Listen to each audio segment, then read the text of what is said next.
ছাত্রদের সাথে আলোচনার বিষয়টা হলো আমাদের কতগুলো পরীক্ষা চলমান। এই চলমান পরীক্ষাগুলা আমরা আমরা চাই যে পরীক্ষাগুলো শেষ করতে। এটা বিশ্ববিদ্যালয়ের সম্মত।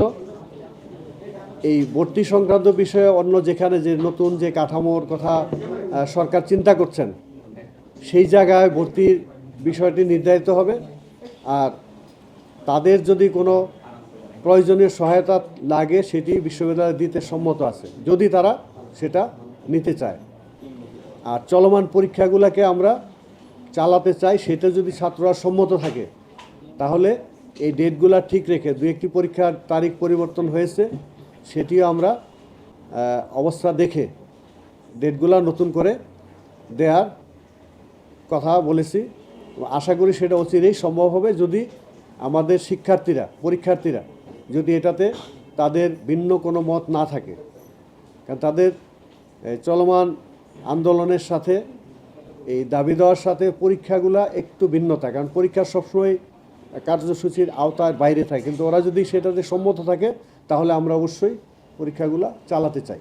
লিখিত যে স্টেটমেন্টটা সেটা আমার হাতে এখনও আসেনি। আমরা এখানে যেটা সম্মত হয়েছি সেই জায়গাগুলো এখানে দিয়ে আসছি, ওনারা লিখিত শেষ হইলেই আমাদের ইয়েতে পাঠিয়ে দেবেন, তখন আমরা এটা এই যে প্রেস রিলিজ আকারে দিয়ে দিতে পারবো।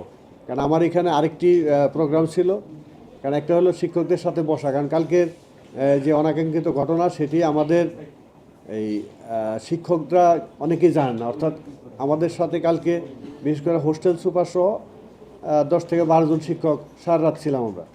তো বাকি শিক্ষকদেরকে বিষয়টা অবহিত করা খুবই জরুরি ছিল।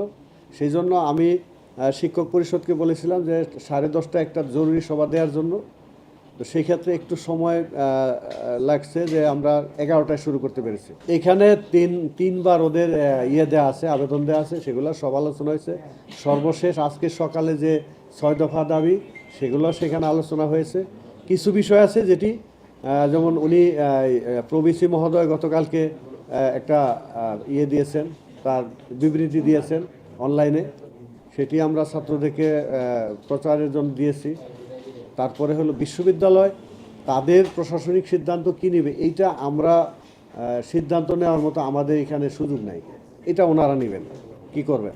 তা আমাদের যে জায়গাগুলো সুযোগ ছিল সেগুলো হলো, প্রথম কথাই যে আমাদের এই যেহেতু সরকার একটা কমিটি, উচ্চ ক্ষমতা সম্পন্ন কমিটি করেছেন, তারা সেটা নিয়ে গতকালকে আমরা 7 কলেজের প্রিন্সিপাল এবং বিভাগীয় প্রধানগণ সেখানে আমন্ত্রিত হয়ে তাদেরকে অবস্থাটা ব্যাখ্যা করেছি। ছাত্রদের যে চাওয়া সেটার সাথে এটা কতটা সঙ্গতিপূর্ণ সেগুলো আমরা তাদের কাছে তুলে ধরেছি। তো সেই প্রেক্ষিতে তারা অবশ্যই একটা সুচিন্ত, এরপরে তারা আরেকটা বলেছেন যে আমরা এই শিক্ষকদের সাথে কথা বলার পরে শিক্ষাবিদ যারা আছেন আমাদের দেশে বরেণ্য শিক্ষাবিদ, তাদের সাথেও কথা বলবেন, বলে তারা একটা সুচিন্তিত সিদ্ধান্ত দিবেন, যেটা হলো এই 2 বিশ্ববিদ্যালয়ের বাইরে আরেকটা কাঠামো দাঁড় করাবেন। সেটা কী রূপরেখা হবে, কি কাঠামো হবে, এইটা নিয়ে আমাদের সাথে কোনো আলোচনা হয়নি। আমরা ওই পর্যন্ত আমরা শুধু সমস্যাগুলো কি হয়েছে আর এটা সমাধান করার বিষয়টি আলোচনায় এনেছি এবং আমরা রিটেন দিয়েছি।